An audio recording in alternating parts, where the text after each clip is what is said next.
Sejarah Indonesia banyak dipengaruhi oleh bangsa lainnya.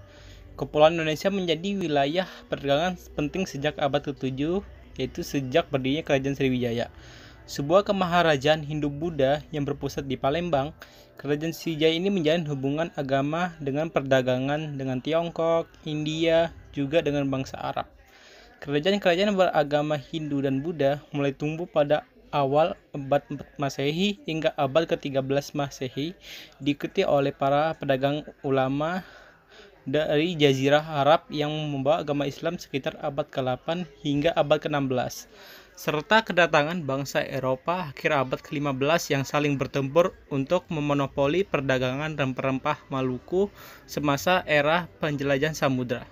Setelah berada di bawah penjajahan Belanda selama hampir 3 abad, Indonesia yang saat itu bernama Hindia Belanda menyatakan kemerdekaannya di akhir Perang Dunia II.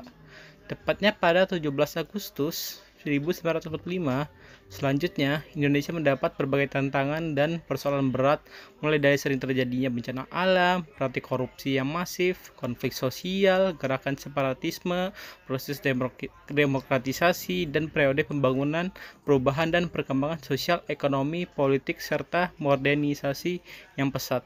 Dari Sabang dari ujung Aceh sampai Merauke di tanah Papua, Indonesia terdiri dari berbagai suku, bangsa, dan agama berdasarkan rumpun ras.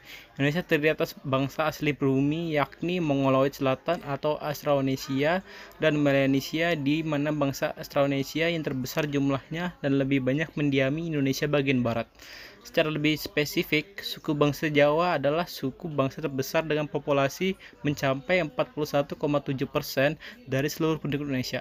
Semboyan nasional Indonesia Bhinneka Tunggal Ika berbeda-beda namun tetap satu, bermakna keberagaman sosial budaya yang membentuk satu kesatuan negara.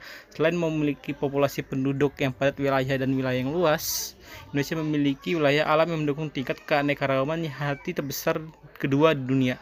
Indonesia merupakan anggota PBB dan satu-satunya anggota yang pernah keluar dari PBB, yaitu pada tanggal 7 Januari 1965 dan bergabung kembali pada tanggal 28 September 1966.